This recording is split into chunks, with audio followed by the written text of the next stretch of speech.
I'm David Malloy, and this is my dear friend, my dear friend Chuck Ainlay, world-renowned, Grammy-winning, award-winning, everything recording engineer.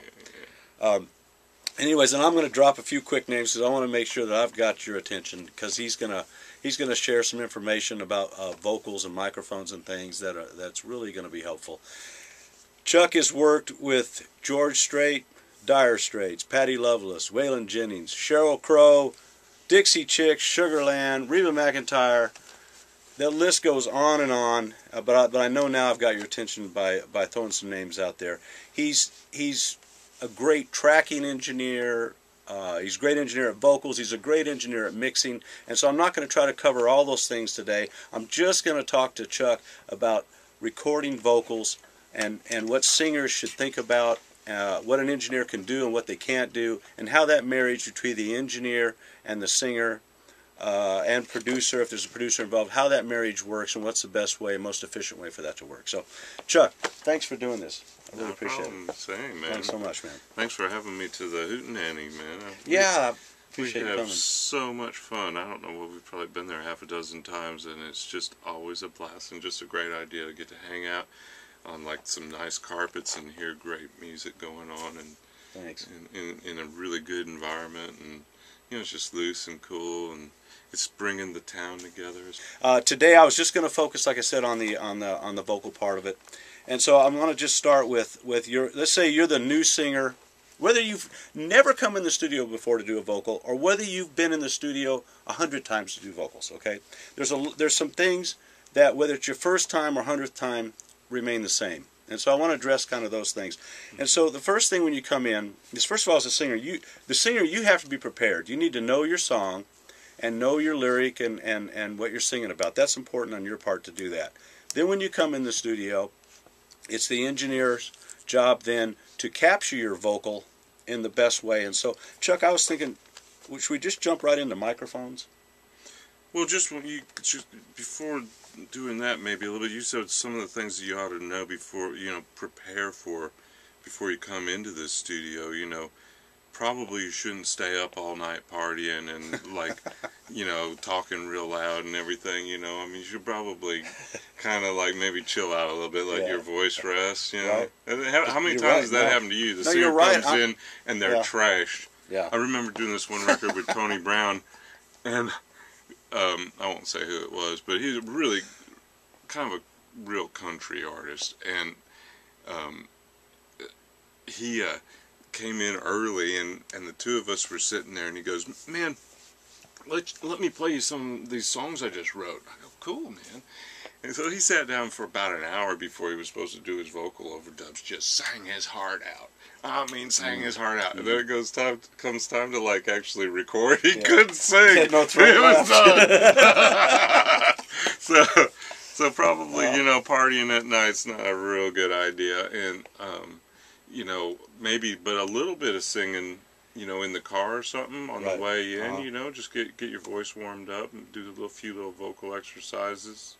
That kind of stuff's really good to do. Because, you want to, when I record vocals, I want to get the very first performance, because a lot of times that's it. I mean, like the tracking vocal is always like, there's some element of that you'll never recapture. Right.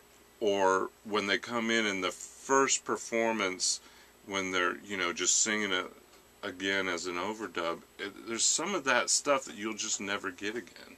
It may not be the perfect take, but there's going to be something really good in it.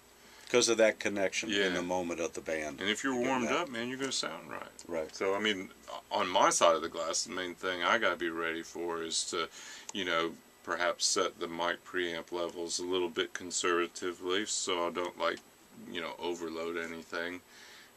Make sure, if I got a compressor in line, that it's not, set too hard to where it's just going to kill that first take, and as far as mic choice, I know we're going to get there, but a lot of that just comes from years of knowing what each one of these mics kinds of sounds like, and what might. This might be good on a baritone male. This one might be good on a soprano female, whatever it may be, right? This one's going to be two sibling on a girl, or this one, that kind of stuff. Right. okay, real quick, because I think this is important. Let's just talk about something really basic, and that's the distance from the vocal to the microphone. Yeah. And how important that is. Yeah. And how this inch, 2 inches, 3 inches can make a big difference in the sound of this vocal. Yeah, particularly close. I mean, they call it proximity effect, that on a condenser microphone in particular, the closer you get to it, and it's, you know, it's not, I mean, from here to here it probably doesn't make a whole lot of difference, but from here to there, every small amount that you get closer makes a huge difference in from how where I'm at here, from big here to being up here. Oh my gosh, yeah. There's a huge difference. Yeah, bottom end just like, uh-huh. And it's I'm not exactly sure technically why it happens, but it's called proximity effect. So, I mean, you can use it though. Uh-huh. It's like, and do you use that as part of when you're getting the sound through the speakers that you really like? Do you set that, like with a pop screen you'll put in front of there? Does that kind of give them where you want them then, so you can get that tone? Yeah, you know, a singer's they're gonna like get their lips on something. Mm-hmm. You know, I mean, you can't hardly keep them off of it. You know, so like if you didn't put a pop screen there, they'd probably get right up on your microphone and just kill you. Right. You know, I mean, so I mean, I start out. I usually about probably 3.5, 4 inches, something like that, is where I put the windscreen. For one, because and I use those sort of round discs that have sort of like pantyhose material stretched across them, because they seem to do the best at protecting against pops, and yet they don't like take a lot of high end off the vocal. Mm-hmm. So that's usually what I'll use, and I use about 3.5 to 4 inches, something like that, is how far I set it away, and they're going to end up getting right on that thing. Mm-hmm. Almost invariably, they'll start out a little farther away. They'll keep getting right up into and then they'll, and if it's not getting big enough, like if there's a section in the song that's meant to be real intimate and everything, then I'll move it closer. But the problem is that when you start putting that screen a little closer to the microphone, the wind blasts will get through it. And you'll get the pops. And you'll start getting more pops. So that's kind of a good safe distance to begin with. You don't get too much buildup in the bottom end from proximity effect, and yet it still feels close and intimate. Okay, if you're a singer, if you're not a really dynamic singer, I understand you set the pop filter, you kind of stay here throughout your whole performance of the song. But let's say you're a really powerful singer and you got a lot of range, and you're at one level in your verse, but when you get to your chorus, you're going to open up, you're going to get a lot bigger sounding. Mm-hmm. Do you want them to back off themselves, or is that an adjustment you want to make, or is it something the two of you do together? Well, man, I tell you that when I first started in this business, I mean, sort of like Waylon Jennings and people like that, they'd come in, and Waylon could wail on a microphone, man. I mean, he could flat out knock it out. But he knew how to move in and out on a microphone, and just from years of practice or whatever, he did it really, really well. And it seems like the newer generation of singers, I don't know if it's because they don't have as much like road experience or what, but or they've just learned how to do this in their home with a recording to their laptop or something, but they just don't seem to understand that sort of dynamic, that natural kind of or turning their mouth away a little bit from the microphone if they're going to do a P, to keep that P from just like blasting you, So you're saying, just for those, so you're saying then if you got a P coming up, you could actually turn away so you don't get that that wind sound in the mic, right? Exactly. Just a little turn of your head will keep that blast of wind from like making that big low frequency. I mean, I can go back in the computer and I can edit all that out and use a bypass filter and clean them up. It's not the same. It's not quite the same though. If they'll help it with it. Yeah, you're going to take away the bottom in the voice, and so you don't have quite the energy that I mean, a P ought to be a sort of strong kind of word. Right. But if you have to go clean all that bottom end out, then it doesn't have the same impact. Okay, so now. So in other words, to answer your question, ideally the singer's going to move a little bit on the microphone, and you Okay. know, give you a little dynamic control. So you think they should practice that then? Absolutely. I mean, right that, you know, don't just still go, oh, the engineer should be grabbing his fader up and down. No, they should really learn the technique of working the microphone, Sure as they they would should. say. Whether Right? they do it with a handheld microphone, Uh-huh. or, I mean, for us, it'd be great if they learned how to do it on a Yeah, on a because stand because mounted we mic, have the stand and the mic. it's going to stay stationary, Right. and so you have Right. to do that. Whereas when you're singing with a handheld mic, you can work your hand work on your that, hand on that. with Yeah. that. Yeah. Okay, so now let's talk about headphones. Yeah.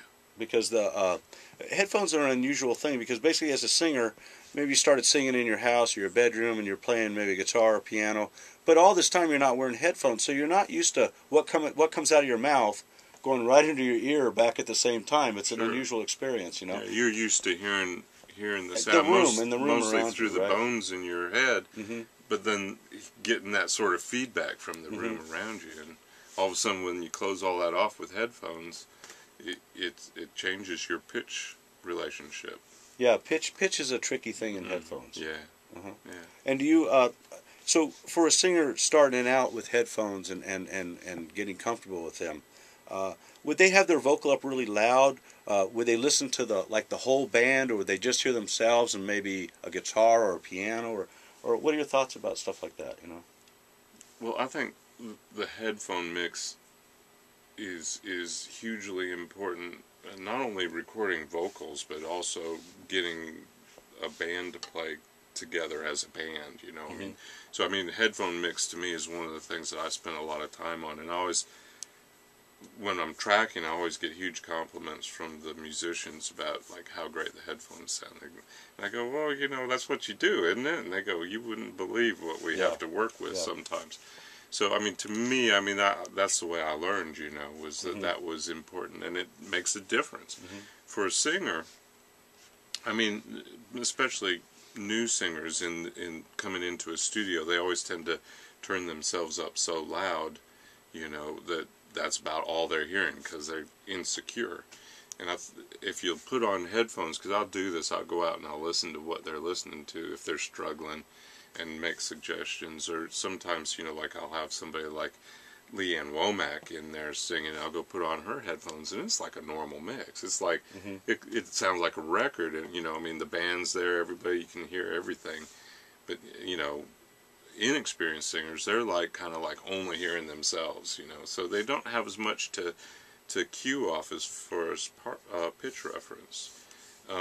As far as the mix goes, I generally tend to drive it with sort of things that are more static pitch-wise, like pianos, bass piano, acoustic guitar, that kind of thing, rather than like a steel guitar or a slide guitar fiddle, or thing. Yeah, it's something where the pitch for your is pitch reference more vague. Yeah, I try and make a strong pitch frame, and I also, you know, I mean, if it's a song that's got any kind of groove, I also try and make the drums fairly relevant to the mix as well. So they're singing what we call in the pocket. In the pocket. So they're singing right in the pocket, kind of a thing. Exactly. Yeah.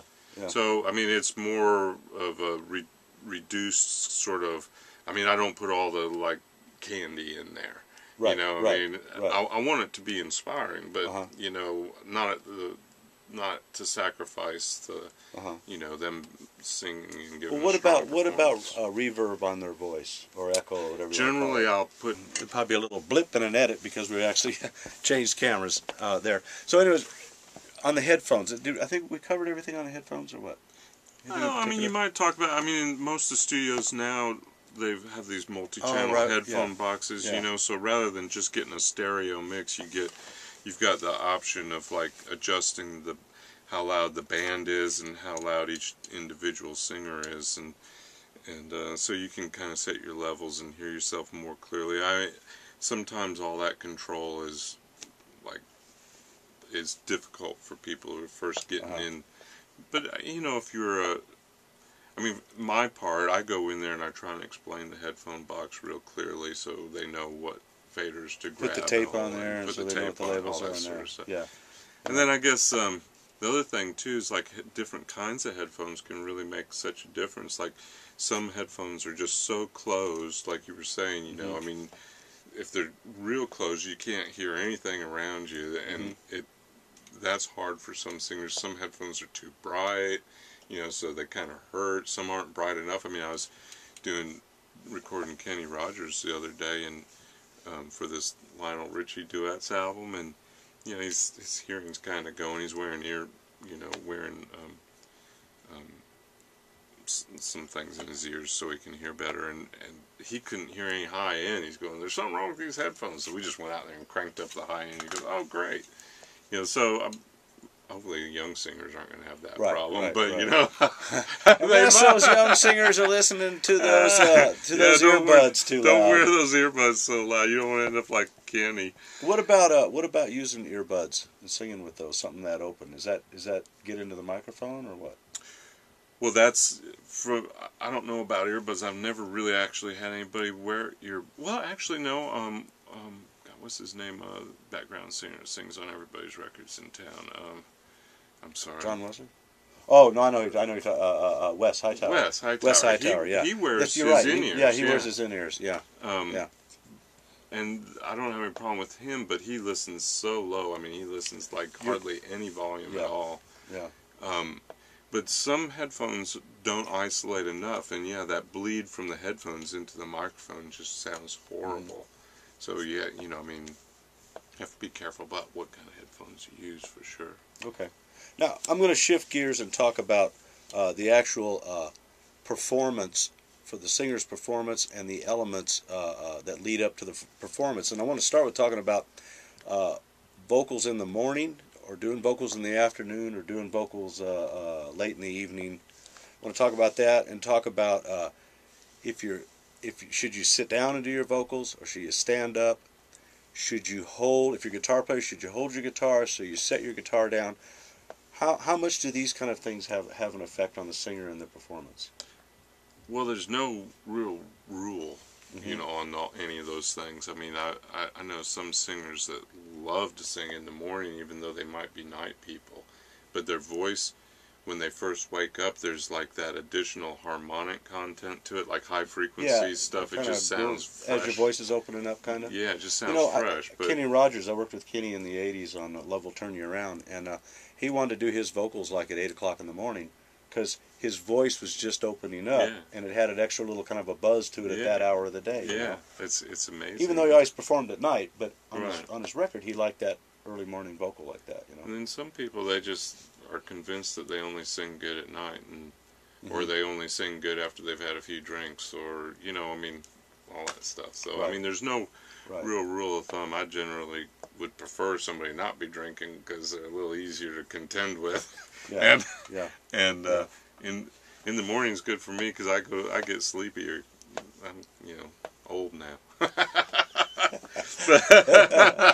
We used to think nothing about working until 2 in the morning, 3 in the morning. Sure, I remember one time, this is ages ago, I'd already gone to bed, and I get a phone call, and it's like 2 in the morning, and Leon Russell wanted to come in and record some demos. So I was like up, and that's when he wanted to sing, was 2 in the morning. Yeah. Like, wow. But then you mentioned about holding a guitar or not. I mean, like, I do Mark Knopfler, doing his records, and we found that he sings so much better when he's holding a guitar. Yeah. I don't know if it's just because from all the years that he's always, he writes his own songs and he performs live and everything. He probably never sings without holding a guitar, and except for in the studio, So I made him I said, "Hey, Mark, why don't you just pick up guitar, try and singing like that?" It was just like, wow. I've done that as a producer. I've done that a lot as a producer. The other thing I also found about the guitar, between sitting and standing, is that if you spend most of your time sitting and playing your guitar, I'm left-handed actually this way, but you're kind of bent over the guitar a little bit. It kind of changes your cavity in here and the way the air comes in your lungs and the way your voice is. And I've noticed when I get that same person to stand up, they kind of open this throat up a little bit more, and the tone actually will change a tiny little bit. Their control might be different than the position they're used to being in, Yeah. So, and I've even done that with a piano, with people used to writing and playing the piano and just put the mic in front of there, close the lid or whatever, just so they can feel their fingers on the keys, kind of like that. So, basically whatever puts them in the mood to give you a performance, right? That's it. That's the sure. deal. But like with Mark, we even discovered that sort of the sympathetic vibration of the strings sounded cool. And the body of the guitar. Well, was he fingering the chords then, but not actually strumming then? So, so he would do that. And the strings were in the right chord then. Okay, that's great. That's really cool. It was just kind of interesting stuff. I mean, all that stuff's kind of fun to mess around with. Yeah. A lot of times, though, about you mentioned about sitting and standing. I tend to generally find that I'm going to get more energy out of a singer if they stand up, though. I mean, I don't know if when they're sitting down, just get too relaxed, or if they just can't, the diaphragm's kind of crunched over and they just can't push as much air or something, that get more powerful performance from standing up. Okay, one more subject. I'm sorry. Go ahead. I know. Go. A lot of stories. We'll edit. We're going to edit. We're going to shorten this. We don't know this part. But Knopfler and I did a song for a Buddy Holly tribute album with Waylon. And, Mark likes to, work on chord changes and everything over and over and over with the band and get them, he just has to, go through every kind of possibility. That's just how he's always done it and how he makes records. In pictures, I'm pretty good. Okay. You know what? One of these days we're going to get real pros that know how to sit there and hold the camera instead of a guy who shows up with no room on the camera for the interview. All right. So, anyways, okay. So I know what's important in your world. Sitting and standing. We were talking about sitting and standing, and you were talking about Waylon. That's where we left off. So I'll know where they are. Oh well, I was just saying, Knopfler and I did a song for a Buddy Holly tribute record, and it took us all day long to get the track, but Waylon was standing up in his booth. I even went out there and I said, Waylon, do you want a chair? I mean, you want to sit? And he said, no. He goes, no, I'll just stand. And he wasn't a young guy at this time, I mean, and he sang his heart out all day long, every take, and just blew my mind how incredible a singer he was. And I just think today, I mean, the singers are too professional. I mean, they all got their own Pro Tools systems. They can punch in, sing a line, and they don't think they got it right, they'll punch in, do it again. Whereas, why not just sing your heart out from beginning to end? How about that? And maybe. Only Frank Sinatra would only do it once, or Van Morrison. I did a track with him. He would only sing it once. Yeah. That's going to be the best time he's ever going to sing it. Yeah. So why do it twice? So I don't know. Well, I think we just need. I sure would love to see more people just doing it and doing it now.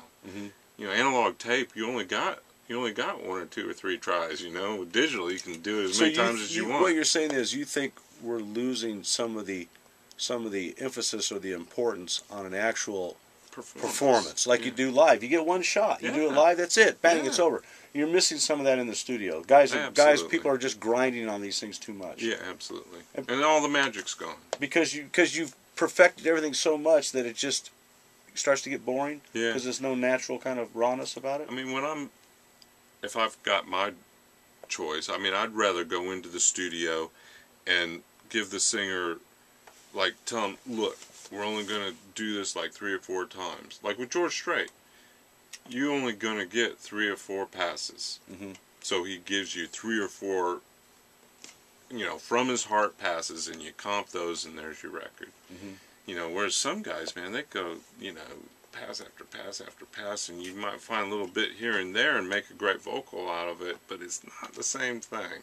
Right. Right. Now, okay, if 3 or 4 passes isn't enough, let's get 3 or 4 really great passes, and then maybe come back in down the road a little bit and try and beat the comp. A comp's where you put together different passes of vocals. I mean, that's generally how we do vocals. It's like you'll get 3 or 4 passes, maybe 5, 6, 7, 8, 9, 10, 20, 30 some people. And you go through and you find every little phrase, every word, every little syllable, whatever makes it the best vocal you can, and you put all that together, and there's your what we call a comp or a composition of the vocal passes. Almost like we've talked about two different things. One, you said you missed some of the rawness of just the natural performance, okay? But then you said somebody may give you 30 passes. Well, I don't in a rare case. That's not your choice. I don't like that, That's but that's not your how choice. records are made. Okay. I was just like saying that's If you're going to do multiple takes to combine and put together, each one of those takes should feel like a performance itself, though. Yeah, right? Not get into trying to punch in one word at a time or something like that. Well, Chuck, like I said, I'd like to do this in maybe like a 3-part series, because I mean I could spend hours talking to you, and we've already spent a lot of time. But you've just got so much knowledge and so much experience, and I know we're good friends, but it's just, you know, it's great because I learned a few things myself today. I did, because we don't really share notes that much. You know, we're in our own little camps and off we go. So when we get together and hang out, we don't really talk. We don't really talk shop. This isn't what we talk about when we're hanging out. No, actually, Chuck loves to water ski, and we talk about water skiing. You love to golf, and we talk about golf. Right, not this. So, anyways. So you think Tiger Woods going to be any good next year? You can never count out Tiger Woods. He's incredible. You just can't. You know, he had a lot of crap in his head this last year, with everything in the whole world watching, but you're that good, I think you're going to pull it back in, you know. So. Yeah, absolutely. Anyway, all right. This is fun, man. Thank you.